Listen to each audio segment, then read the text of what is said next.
Lines media Tamil நேயர்களுக்கு வணக்கம் sir. வணக்கம் சார். வணக்கம் சின்னா. லைன்ஸ் மீடியா தமிழர்களுக்கான கருத்துருவாக்க அரசியல் அதுதான் முதன்மையானது. என்ன சொன்னாலும் அந்த பணியை தொடர்ந்து செய்யும். அதற்கு கண்டிப்பாக நண்பர்களுடைய ஆதரவு அவசியமானதாகவே மறக்காமல் நிகழ்ச்சியை பார்க்கக்கூடிய காணொலியை பார்க்கக்கூடிய நண்பர்கள் தங்களுடைய நண்பர்களுக்கு பகிரவும், எங்களுடைய சேனலை சப்ஸ்கிரைப் செய்து லைக் செய்து அப்படியே பல விஷயங்கள்லாம் செய்து ஆதரவு வழங்கும்படி வேண்டுகிறோம். நன்றி. நிகழ்ச்சிக்குள்ள போகலாம். தொடர்ந்து போராட்ட காலத்தில் இருக்கிற சீமான் இன்று ஒவ்வொரு மனுஷனுக்காகவும் தனி மனித போராட்டங்கள் நிறைய போராட்டங்கள் நடத்தியிருக்காரு. கோர்ட் அனுமதி கொடுக்கலனாலும் எனக்கு பாதுகாப்பு வேணா அனுமதி தான் கேட்டேன்னு சொல்லிட்டு போராட்டம் நடத்தியிருக்காரு. அதனை தொடர்ந்து நீங்க கால்நடைகளுக்காக நீங்க டக்குன்னு சீமானின் தம்பிமார்கள் மாதிரி பேச ஆரம்பிச்சு. இல்ல போராடுறவங்களை பத்தி நம்ம சொல்லிதான் சார் ஆகணும். அவங்க ஒரு வேலையை பாக்குறாங்க, ஒரு போராட்டமே ஒரு இதுவா வச்சிருக்காரு, அதனால தப்பு கிடையாது. இன்னைக்கு கால்நடைகளுக்காக நீங்க போராடுறாரு. இதை பத்தி என்ன நினைக்கிறீங்க? ரொம்ப சிறப்பான போராட்டம், பாராட்டுக்குரியது. இந்த மாதிரியான ஒரு போராட்டத்தை முன்னெடுக்கிறது அருமை. ஏன்னா வெறுமனை கால்நடை அப்படிங்கிறது வெறுமனை ஆடு மாடு அப்படிங்கிறது முடிகிறது இல்லை. அதுக்கு முன்னாடி பெரிய வாழ்வியல் இருக்குது, அதை சார்ந்த மக்கள் இருக்காங்க, பெரும் வணிகம் இருக்குது அதுக்கு பின்னாடி. ஒவ்வொன்றுக்கும் முன்னாடி நம்ம பொதுவாகவே தமிழ் இனத்தில் தமிழர்கள் தன்னுடைய தாய்மொழியை மிகவும் நேசிக்கக்கூடியவர். அதுக்காக குண்டடிப்பட்டு செத்தான் வரலாறு. இந்தி திணிப்புக்கு எதிராக போராடி செத்தார்கள். வெளியில் இருக்கிற மற்ற மாநிலத்துக்காரன்ட்ட கேட்டால் என்னடா மொழிக்காகலாம் ஜாவீங்களாடா, மற்றவெல்லாம் இந்தி குமார், இந்தி ராகுல் அப்படின்லாம் வைக்க மாட்டான். நம்ம தமிழ் செல்வன், தமிழ் முருகன், என்னென்னமோ பேர் தமிழை வச்சு, தமிழ் தான் நமக்கு முதன்மையான அடையாளம். சாதி மதத்தெல்லாம் நம்ம ஓரம் கட்டிட்டு முதன்மையான அடையாளம் தமிழ் தான். அதே மாதிரி நம்ம போராடின போராட்டங்கள், இந்தி திணிப்புக்கு எதிராக தமிழர்கள் தமிழை முன் வைத்து போராடியது ஒன்று. அதன் பிறகு பார்த்தீங்கன்னா பெரிய அளவில் வரலாறாக மாறினது நம்ம எல்லாருமே பார்த்து பிரமித்த சிலாயித்த போராட்டம் மெரினா புரட்சி, ஜல்லிக்கட்டு போராட்டம். எவ்வளோ பெரிய இது, உலக வரலாற்றில் அது ஒரு போராட்டமாக பதிவு செய்யக்கூடிய அளவுக்கு ஒரு முக்கியமான போராட்டம். எதுக்கு? ஒரு மாடு, காளை மாடு ஜல்லிக்கட்டு நாங்கள் விளையாடுறோம், அந்த மாடு கூட நாங்கள் வளர்க்குறோம், அதை குழந்தை மாதிரி வளர்க்குறோம். அதுக்கு ஒரு கொண்டாட்டமான ஒரு நிகழ்வு, அது மூலமாக எங்களுடைய காலங்காலமாக தொடர்ற ஒரு நிகழ்வு செய்கிறோம். அதை நீ ஏன் தடுக்கிற அப்படிங்கிற புள்ளியிலேருந்து களத்துக்கு வந்தோம். ஜல்லிக்கட்டு பெரும் வெற்றியை பெற்றோம். கடைசியில் அதை ரத்த களரியாக முடிச்சாங்கன்னு வைங்களேன். ஒரு போராட்டம் வெற்றி அடையக்கூடாதுங்கிறதுக்காக செய்யப்பட்ட சதி அது. அந்த போராட்டம் மகிழ்ச்சியாக முடிஞ்சக்கூடாது. திரும்ப நீங்கள் மெரினா போராட்டில் திரளக்கூடாது, மெரினாவில் திரளக்கூடாதுங்கிறதுக்காக முடிச்சு வச்சாங்க. ஏன்னா திரும்ப மறுபடியும் கொண்டு கூடும். இன்றைக்கி மெரினாவில் நம்ம போராட்டம் முடியாத. அது வரைக்கும் முன்னாடியெல்லாம் மெரினாவில் அஞ்சலி செலுத்திக்கிட்டு இருந்தோம். மே 18 ஈழத்தமிழ் இறுதி யுத்தத்தோடைய அந்த இதுக்கு நாளில் அஞ்சலி செலுத்தணும், மெழுகுவர்த்தி அஞ்சலிலாம் நடந்துக்கிட்டு இருந்துச்சு. எல்லா தமிழர்களும் ஒன்று போடுவாங்க. அதெல்லாம் திரள்ற இடமா மாறுது அப்படின்னா இந்திய அரசுக்கு இந்த ஆட்சியாளர்களுக்கு அது ஒரு அச்சுறுத்தலம் மாறுது. என்னென்னா இதில் ஒன்று கூட்டானுங்கன்ட்டு அதோடைய உச்சமாக அந்த பீரியடில் ஜல்லிக்கட்டுக்காக தமிழர்கள் பெருந்திரளாக மாறினாங்க. அந்த ஒரு போராட்டம், அது போராட்டமே இல்லை, அது ஒரு திருவிழா, உணர்வு. எவ்வளோ போராட்டங்கள் நீங்கள் பார்த்துருப்பீங்க. ஆனால் தமிழர்கள் அந்த அந்த நிகழ்வை மாட்டுக்காக ஒரு திருவிழா மாதிரி நடத்தினாங்க. நான் அத்தனை நாளும் போனேன், பகலாக போயிருந்தேன். அப்படியே எல்லாரும் குடும்பமாக வந்தாங்க. குடும்பமாக அது மகிழ்ச்சியாக பார்த்துட்டு போனாங்க. கடைசியில் அது என்ன பண்ணீங்க, ஒரு அடி இது பண்ணி எல்லாரையும் தாக்கி மீனவர்களுடைய குடியிருப்புகள்லாம் எரித்து எல்லாம் முடித்து அதை அந்த போராட்டத்தை ரத்த கலரியாக தமிழர்கள் இது பண்ணுற வரைக்கும் அது மகிழ்ச்சியாக இருந்துச்சு. கடைசியில் நீங்கள் அதிகார மையம் இனிமேல் மெரினாவில் யாரும் கூடக்கூடாதுங்கிறதுக்காக ஒரு தாக்குதலை நடத்தி அதை முடிச்சு வச்சாங்க. இப்போ மெரினாவில் நம்ம இது பண்ண முடியாது, நமக்கு அனுமதி இல்லை, நமக்கு மக்களிடமிருந்து அது விலகி போயிட்டு. இப்படி தான் நேசிக்கக்கூடிய விலங்குகளுக்காக, தன் வீட்டில் வளரும் குழந்தைகளுக்காக, தான் தான் வீட்டில் வளர்க்குற நாயோ ஆடு இதெல்லாம் நம்ம பிள்ளைங்க தான். அப்படி தமிழர்கள் உயிர்மை நேயத்தோடு இருக்கிறவங்க. தமிழர்கள் சொல்கிறதே எல்லா உயிர்களுக்காகவும் தான் குரல் கொடுக்குறோம். அந்த வகையில் வர்ற சீமான் தான் அவருடைய இதே ஆரம்பத்தில் என்ன வெறுமனே இயற்கை சார்ந்து மனிதர்கள் சார்ந்தெல்லாம் இல்லைல்ல, எல்லா உயிர்களுக்குமான போராட்டமாக தானே அவர் முன்னெடுக்கிறார். அதன்படி பார்த்தீங்கன்னா மீனவர்களுக்காக போராட்டம், விவசாயிகளுக்காக போராட்டம் அப்படின்னு வரிசையாக தொடர்ந்து இப்போ ஆடு மாடுகளுக்கான கால்நடைகளுக்கான போராட்டத்தை முன்னெடுத்துருக்காரு. வனத்தில் ஆடு மாடுகளை மலை மாடுகள் மேய்க்கக்கூடாது அப்படிங்கிற அந்த பிரச்சனை இருக்குல்ல. பொதுவாக இந்த வன சட்டம்ங்கிறதே மக்களை அந்நியப்படுத்துறது வனத்தில் இருந்து. அதுவும் பெருவாரியாக இதில் பெரும் பாதிப்புக்குள்ளாகிறது பழங்குடிகள் தான். பழங்குடிகள் காட்டை சூறையாடுகள் அது பண்றாங்க இது பண்றாங்கன்னு சொல்லி அவர்கள் மீது அந்த வனத்தை ஒட்டியே வாழக்கூடிய மக்கள் அவன் அங்க அவனுக்கு வாழ்வாதாரமே நீ உன் சட்டம் வர்றதுக்கு முன்னாடி வரைக்கும் அது அவனுடைய காடு. அப்போகலிப்டா படத்துல ஒரு டயலாக் வசனம் வரும், இது என் காடு அப்படின்னு சொல்லுவான். ரொம்ப உணர்ச்சி பூர்வமாக இருக்கும். அந்த மலையிலேருந்து தப்பி இது என் காடு அப்படின்னு சொல்லுவான். அதை மாதிரி அந்த காட்டில் வளர்கிற அங்கே வாழ்கிற மக்களை வந்து அந்நியப்படுத்தி அவர்களை வனத்திலிருந்து விரட்டுறது இது ஒரு யுக்தி. வனத்தை வந்து மக்களிடம் இருக்கக்கூடாது. அவன் இருக்கிற வரைக்கும் அவனுக்கு தேவையான இதை வந்து போதும் அப்படிங்கிற அளவில் வச்சுருப்பான். அவனுக்கு தேவையான உணவுகளோ வனத்தில் கிடைக்கிற பொருட்களையோ அவனுடைய பயன்பாட்டுக்கு தவிர்த்துட்டு அதோட நிறுத்திக்கிடுவான். ஆனால் வனத்தை நாங்கள் பாதுகாக்கிறோன்னு வர்றவன் தான் வந்து வெளியிலேருந்து வந்து அதை வேட்டையாடிட்டு அதை வந்து மரங்களெல்லாம் வெட்டி கடத்தி ரகசியமாக கடத்தி கொண்டு போகிறதெல்லாம் பின்னாடி இவங்களுடைய வரவுக்கு பிறகு தான். அப்படி வனம் வர்றதே வந்து மக்களை அந்நியப்படுத்துறது தான். இப்போ மாடுகள் என்ன பண்ணுவாங்க, மாடுகள் வச்சுருக்காங்க, ஆடு மாடு வச்சுருக்காங்க, என்ன பண்ணுவான், அப்போ அவன் மேய்க்க தான். அந்த போராட்டமே ஒரு பெரியவர் வந்து அவருடைய மாடை வந்து வனத்தில் மேய்ச்சிட்டு இருந்தப்போ 2 பேர் பிடிச்சி அவரை காவலர்கள் 2 வனத்தை காவலர்கள் நினைக்கிறேன், அவங்க பிடிச்சி அவரை வந்து கைது பண்ணணும் வைக்கணுன்ட்டு இழுத்துட்டு போகிறாங்க. அந்த அராஜக காணொலி வெளியே வந்த பிறகு தான் எல்லாரும் வந்து என்னடா இது மாட்டை ஆடு மாடை மேய்க்க மாட்டாங்களா அப்படின்னு கொந்தளிப்பாச்சு. அந்த கொந்தளிப்போட விலை தான் சீமானவர்களுடைய இந்த மதுரை விரகனூர் அந்த போராட்டம். அந்த போராட்டத்தில் வந்து அந்த திடல் ஏற்பாடுகள்லாம் நடந்துக்கிட்டு இருக்கு. மாடுகள்லாம் கிட்டத்தட்ட ஒரு 3000க்கு மேலே மாடுகளை வந்து திரட்டி வச்சுருக்காங்க. எல்லாமே வந்து ஒரு சீமானுக்குள்ளே இருக்கிற ஒரு இயக்குனர் வந்து அங்கிட்டு அப்பப்போ வெளியே வந்துட்டு போயிடுறாங்களா, இயல்பாக நடக்குதா என்னன்னு தெரில. அந்த காட்சியை வந்து மாடை மேய்க்க கூடாதுங்க, நாங்கள் மாடை வச்சு போராட்டத்தை நடத்துகிறோம் இது பண்ணுறோம் அப்படிங்கிறத அப்படின்னு அந்த காட்சியை இந்த சமீபத்தில் வந்து வெளியாகி பயங்கர ஹிட் ஆச்சு இல்லை பாகுபலி படத்தில் ஒரு சீன் வரும்ல, மாடுகள் எல்லாம் வந்து தலையில் தீப்பந்தங்கள்லாம் சொருகி வச்சு அந்த போர்க்களத்தில் இறக்கி விடுவாங்க. அதை மாதிரியான ஒரு காட்சி. அப்போ பாகுபலி சீமான் அதை மாதிரி ஒரு நல்ல போராட்டம் இது. ஏன்னா வரிசையாக சீமான் ஒட்டுமொத்த தமிழினத்தின் அவர்களுடைய வாழ்வாதார பிரச்சனைகள் சார்ந்த போராட்டங்களை தொடர்ந்து முன்னெடுத்து வருகிறார். தமிழினத்தில் எப்போவுமே குறிப்பிட்ட தமிழர்கள்னு அப்படின்ட்டா எப்பா அவரு கோனார்ப்பா, கார்த்திகா அவரு மறவர்ப்பா அப்படின்ட்டு ஒவ்வொரு சாதியே இந்த திருமாவளவனா அவர் இந்த பிரிவுப்பா அப்படின்னு ஒவ்வொருத்தரையும் சொல்லியே பிரிச்சிடுறது. தமிழை எவன் கட்சி ஆரம்பித்தாலும் சரி உடனே திருமாவா அவர் பறையர், ராமதாஸா அவர் வன்னியர் அப்படின்னு அவங்களுக்கான ஆட்களாக வந்து மடை மாற்றி விடுறது திராவிட யுக்தி, கையாளுற யுக்தி. யார் வந்து கட்சி ஆரம்பிச்சுக்கலாம். ஆமாம், ஆனால் திராவிடர்கள் எந்த கட்சி ஆரம்பித்தாலும் அது பொது கட்சி. அது வந்து அதுவும் இல்லாமல் அவர்கள் பட்டங்கள் எல்லாம் பார்த்தீங்கன்னா பிரமாதமாக இருக்கும். அவர் பட்ட தமிழின தலைவர், அவன் தாய்மொழி தெலுங்கா இருக்கும் இல்லை கன்னடமாக இருக்கும், ஆனால் அவர் தமிழின தலைவர் அப்படின்ட்டு எதுக்குன்னு அப்படி உருட்டுறீங்க. அப்போ தமிழன் ஆரம்பித்தா அது சாதி கட்சி அப்படின்னு ஆயிடுது. அப்படி தான் தோட்டத்தை உருவாக்குது. அந்த கடைசியில் இவர்கள் பண்ணுற அரசியலால் இவங்களும் அதுக்குள்ளே போய் அந்த வலைக்குள்ளே சிக்கிடுறாங்க. ஆனால் சீமானுக்கு மட்டும்தான் வந்து என்னென்னா சீமானோட என்ட்ரி வேறு இடத்துல இருந்து வருதில்ல. அவர் ஈழத்துலேருந்து அவர் தலைவர்களுடைய பின்னணியிலேருந்து அவருடைய பெயரை சொல்லி உச்சரித்து தானே வர்றாரு. அப்போ அவரை வந்து சாதிக்குள்ளே அடைக்க முடியல. ஏதோ பார்த்தாலும் அவர் பின்னாடி நிற்கிற யாரும் பெறுவாரியா அவர் சார்ந்த சமூகத்தை சேர்ந்தவர்களை விட பிற சமூகத்தவர்கள் தான் நிற்கிறாங்க. அத்தனை பேரும் தமிழனாக நிற்கிறான். இதுதான் திராவிடத்துக்கு இருக்கிற பெரிய சிக்கல்.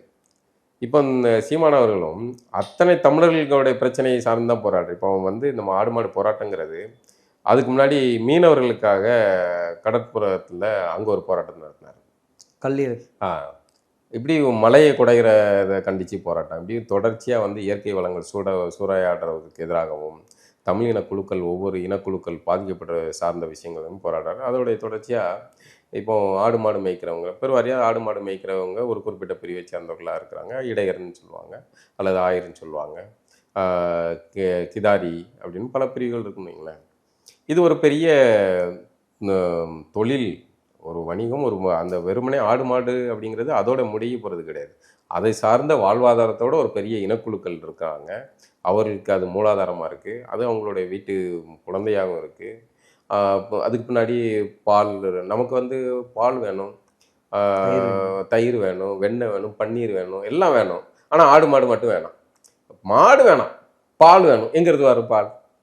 அப்போ அதை நம்ம இப்போ சீமான் என்ன சொல்லுவாங்க, சீமான் பணையேறிட்டார், சீமான் சாதிய இதை ஊக்குவிக்கிறார், சனாதனத்தை வளர்க்கிறார். பனையிலேருந்து எவ்வளோ பொருட்கள் வருது? ஒரு பனை ஏறக்கூடிய அவனை நம்ம யாரும் நாளையிலேருந்து உன் குடும்பத்தில் அத்தனை பேரும் பனை ஏறணும்னு யாரும் உத்தரவு போட்டால் தான் சனாதனம். எனக்கு இந்த தொழில் செய்கிறது வசதியாக இருக்குது, நான் தற்சார்பு வாழ்க்கை வாழ்கிறேன், எனக்கு ஒரு 4 பனை இருக்குது, 10 பனை இருக்குது, என் பனையில் நொங்கு வருது, கருப்பட்டி பதனி வருது, பதனியிலேருந்து நான் கருப்பட்டி எடுக்கிறேன், மண்டபம் எடுக்கிறேன், வரிசையாக என்னமோ எடுக்கிறேன், அதை வச்சு நான் விற்கிறேன், நான் என் வாழ்வாதாரத்தை பார்க்குறேன். இல்லை அந்த குடும்பத்திலேருந்து ஒருத்தன் பிஇ படிக்கிறான், இல்லை டாக்டர் ஆகிறான், அவன் பொழப்ப பார்த்துட்டு இருக்கான். ஆனால் எனக்கு என்னுடைய பனை ஒரு உணவாக ஒரு தொழிலாக மாறுது, என்னுடைய வாழ்வாதாரத்துக்கு போதுமானதாக இருக்குது, அதை செய்கிறேன். அது இதை பனை ஏறணுன்னு சீமான் வந்து பனை ஏறிட்டா இல்லை சீமானு இந்த மாதிரி பனை ஏறுறது, இந்த மாதிரி மாடு மேய்க்கிறது, இந்த மாதிரியான தொழில் சார்ந்த விஷயத்த சொல்லும் தற்சார்பு இப்படி சொல்லும் போது அது வந்து குலத்தொழிலை ஊக்குவிக்கிறதுக்கு உங்களுக்கு என்னன்னா உங்களுக்கு குலத்தொழில இதெல்லாம் வந்து சொன்னா குலத்தொழில் இது சனாதனம் சாதிய தொழில் அப்படின்னு முடிக்க பாக்குறீங்க. முதல்ல இந்த சாதிய தொழிலா பார்க்கறதே ஒரு இந்த மனநிலை தான். இன்னைக்கு முடி திருத்தக்கூடியவர்கள் பெருவாரியானவர்கள் வட இந்தியாவில இருந்து வந்தா அவங்களுக்கு அவனுக்கு ஆமா அது பெருவாரியான தொழில். இன்னைக்கு அது பெரும் கார்பரேட் தொழிலா மாறிட்டு, பெரும் கார்பரேட். பல வணிக பெயர்கள் சொல்ல முடியாது. அந்த பெயர்கள்லாம் சொன்னா அவனுடைய ஓனர் யாரா இருப்பான், அவன் இந்த சமூகத்தை சேர்ந்தனா. இப்போ நீங்க அது வரைக்கும் ஒரு குறிப்பிட்ட சமூகத்தை சொன்னீங்க முடி திருத்தக்கூடியவர்கள். அவர்கள் அந்த முடி திருத்துற தொழிலுக்குள்ள வந்ததே ஒரு தள்ளப்பட்டது, அது தனியா பேசும். ஆனால் இன்னைக்கு அந்த தொழில் வந்து பலராலும் செய்யப்படுகிறது. அது வணிகம், காசு கொடுத்தா முடிவெட்ட போகிறோம். அந்த தொழிலில் முடிவெட்டுறதுக்கு ஆர்வம் உள்ளது. அது ஹேர் ஸ்டைலிஸ்ட், அது ஒவ்வொரு ஹேர் ஸ்டைலிஸ்ட்டுக்கும் அவ்வளோ காசுங்க. இன்னைக்கு அது வந்து அது ஒரு வணிகமாக மாறும். எப்போ ஒரு வணிகத்தை நீங்கள் வந்து சாதியிலேருந்து அது வணிக தொழிலாக மாற்றணும்னா தான் அது வந்து சாதியிலேருந்து விடுபடும். இப்போ பணையேறதுக்கு எல்லா பேரும் பணையேறோம். எனக்கு பணையேற தெரியுது, அந்த சமூகத்தை பின்னணியில் இல்லாத ஒருத்தன் வந்து அந்த பணம் ஏறுறான்னா அது வந்து அவனுக்கு தொழிலாக மாறும். அவன் அந்த தற்சார்பு வாழ்க்கையை மாற போகிறான். மாடு மேய்க்கிறவங்க எல்லாருமே குறிப்பிட்ட சமூகமா இன்னைக்கு கிடையாது. மாடு எனக்கு 10 மாடு இருந்தால் நான் மாடு மேய்க்க போகிறேன். நான் மாடு மேய்ச்சி அதிலிருந்து பால் வருது, தயிர் வருது, நான் வந்து விற்பனை செய்கிறேன். நான் என்னுடைய தற்சார்பு வாழ்க்கையாக மாறுது. இப்போ இந்த தற்சார்பு வாழ்க்கையை தமிழர்கள் அடுத்து காலநிலை மாற்றத்துக்கு அப்புறம் வரப்போகிறது எல்லாமே தற்சார்பு வாழ்க்கை தான். அவன் வந்துட்ட கொஞ்சம் 1 ஏக்கரை 4-5 ஏக்கரை நிலம் இருக்கிறவன் பொழைச்சிக்கிடுவான். கூட வீட்டில் மாடு அன்னையிலேருந்து அது சொல்லிக்கிட்டே இருக்காரு. ஒரு நாள் ஏதாவது பெரிய இதாக போகுது, கடைசியில் வந்து எல்லா பேர்லும் வந்து கார்பரேட்டுக்கிட்ட சோறு கூட அரிசி கூடன்னு நிற்க போகிறீங்க. அந்த நிலை இன்னைக்கு நீங்கள் பார்த்தா இது இன்னைக்கு சீமான் சொல்கிறது காமெடியாக இருக்கும். ஆனால் பிற்காலத்தில் நடக்கிற போது உங்கள்கிட்ட பணம் இருக்கிறவன் பெரிய நிறுவனங்கள்கிட்ட இருந்து வாங்கிடுவீங்க. இல்லாதப்பட்டவன் என்ன பண்ணுவான்? இப்போவுமே நம்ம கண்ணு முன்னாடியே நல்ல அரிசி உங்களுக்கு கிடைக்குதா? இல்லை. இயற்கையான அரிசி உங்களுக்கு கிடைக்குதா? உங்களால் இயற்கையான உப்பு உங்ககிட்ட இருக்கா? முதல்ல இது ரசாயனம் தெளிக்காத, அயோடின் கலக்காத. மிந்தி நம்ம ஊரில் வியாபாரி கொண்டு வர்றாரு, மரக்கால கொண்டு வந்து சாக்கு முட்டையில் கொண்டு வந்து கொடுப்பாரு. அது பழுப்பு நிறத்தில் இருக்கும், கொஞ்சம் ஒரு சாயலில் ஒரு மாதிரி மஞ்சள் சாயலில் இருக்கும். அதைத்தான் நம்ம சமையல் பயன்படுத்தணும். வெள்ளையா இருக்கு. இப்போ பாலிஷ் பண்ணி சுத்தமாக இருக்குது. அப்படியே அது இயற்கையானதா? இப்போ நான் தேடிக்கிட்டு இருக்கேன். நான் என் வீட்டுக்காக இந்த மாதிரியான அயோடின் கலக்காத உப்பு நான் வந்து கேட்குறேன், கிடைக்க மாட்டேங்குது. ஒவ்வொரு கடையாக ஏறி பார்க்க எவ்வளோ காசு கொடுத்தாலும் கிடைக்காது. ஏன் நான் சட்டம் போட்டு அதை மாற்றிட்டாங்க, எல்லா பயிலும் இப்படி தான் பண்ணணும்னு சொல்லிட்டாங்க. இதே மாதிரி தான் ஒவ்வொன்றும் நடக்க போகுது. உணவுல இன்னைக்கு அரிசி உங்களுக்கு ரசாயனம் கலக்காத இது பண்ணாத அரிசி கிடைக்குதா?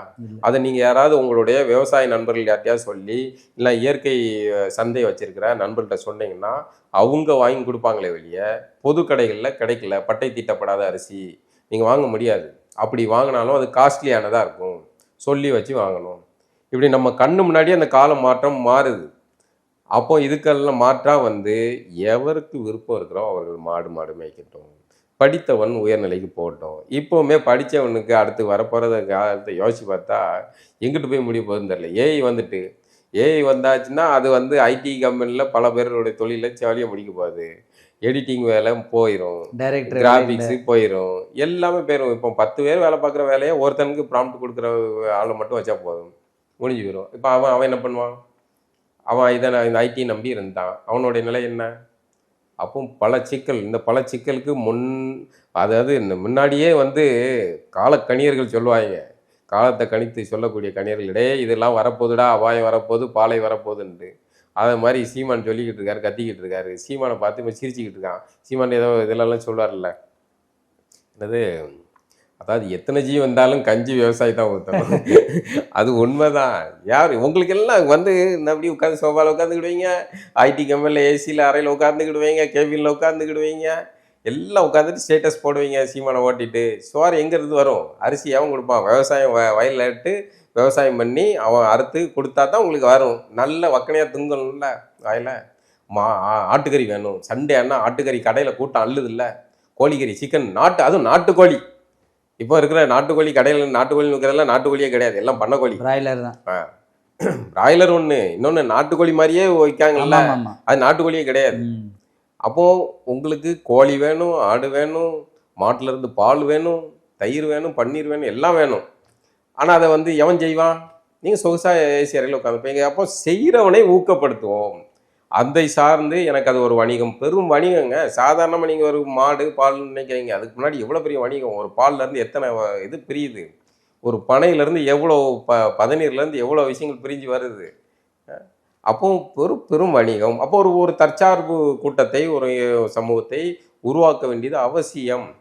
அப்போ தான் நீங்கள் இந்த இதுலேருந்து தப்பிக்க முடியும். இல்லைன்னா நீங்கள் வந்து கார்பரேட்டுக்காரன் வந்து ரிலையன்ஸ், அம்பானி வந்து அதானி வந்து உங்களுக்கு வந்து வயலில் நடுவான், பனை ஏறுவான், அவன் ஆள் வச்சு செய்வான். இன்றைக்கே நமக்கு ஆள்கள் கிடையில. வட இந்தியர்களில் தானே இறக்குறோம். விவசாயம் நடுறதுக்கு எங்கள் வீட்டு முன்னாடி தோட்டத்துலலாம் வந்து வட இந்தியர்கள் வந்து வெஸ்ட் பெங்கால்லேருந்து வந்து நட்டு போனாங்க. மொத்தம் ஒரு 10-15 பேர் வந்தாங்க. ஒரு வயல் இருக்குது, கோயில் நிலம். அந்த கோயில் நிலத்தை ஒருத்தர் குத்தகை எடுத்து நடுறாரு. அதுக்கு ஆள்கள் அந்த வெஸ்ட் பெங்கால் ஆள்கள் தான் வந்தாங்க. 1 மணி நேரம் 15 பேர் வந்தாங்க, சட்டன்னு நட்டு போயிட்டாங்க. அதுக்கு ஒரு வந்துச்சு மிஷின் வந்துச்சு. ஒரு சில மாதம் கழிச்சு டக்குன்னு மிஷின் வந்து ஒரு மணி நேரத்தில் அறுத்து தள்ளிட்டு போயிட்டது, முடிஞ்சு போச்சு. அப்போ தற்சார்பு வாழ்க்கை நோக்கி குறிப்பிட்ட சமூகம் நகரவில்லை என்றால், அப்போ தற்சார்பு வாழ்க்கையை வச்சு குறிப்பிட்ட சமூகம் நகரவில்லை என்றால் பின்னாடி சிக்கலாகும். இதை சீமான் முன்னிருந்து சொல்கிறார். அவர் சொல்கிறவரை காமெடி பீஸாக நினச்சி இவனை மீம்ஸ் போட்டுக்கிட்டு காமெடி பண்ணிக்கிட்டு அலைகிறானுங்க. ஆனால் பின்னாடி அதுதான் நடக்க போகுது. இப்போ சீமான் அவர்களுடைய இந்த போராட்டம் முக்கியமானது. இது வந்து ஒரு அரசுக்கு நெருக்குதலை உருவாக்கி மாற்று எண்ணத்தை உருவாக்கணும். பெரிய திரளான மக்கள் இந்த மாடுகளை சார்ந்து வாழ்கிறார்கள். அதுலேயும் வந்து கொஞ்சம் சிக்கலும் இருக்குது. இந்த மாடுகளில் பெரும் கார்ப்பரேட்டுகள் பெரிய அளவில் அதை செய்கிற குற்றச்சாட்டும் இருக்குது. அப்போ எல்லாத்தையும் நீங்கள் ஆய்வு பண்ணி அதை அடுத்த கட்டத்துக்கு போகணும். 19 எல்லாரையுமே வந்து மாடு மேய்க்க வரக்கூடாது, இங்கே வனத்துக்கு வரக்கூடாதுன்னா அப்போ அவன் எங்கே போவான்? அது இந்த ஆடு மாடு அப்படிங்கிறத வெறுமனே சாதாரணமாக பார்க்குறாங்க. அதுக்கு முன்னாடி பெரிய வணிகம் இருக்குது, பெரும் சமூக மக்களுடைய வாழ்வாதாரம் இருக்குது. அதை வச்சு நம்ம வீட்டில் சமையலும் நடக்குது. இப்படி பல இது இருக்குது. அது இந்த வகையில் சீமான் அவர்கள் எடுக்கிற இந்த போராட்டம் அவசியமானது, காலத்திற்கும் வரலாறாகவும் பேசப்படும். சீமானே வந்து ஆடு மாடுகளோட ஒரு பாகுபலி மாதிரி இதில் பார்க்கலாம். சார், இப்போ இந்த காலகட்டத்தில் மனுஷன் பேசினாவே கேட்க மாட்டான். கேட்டால் புரியலன்னுவான்.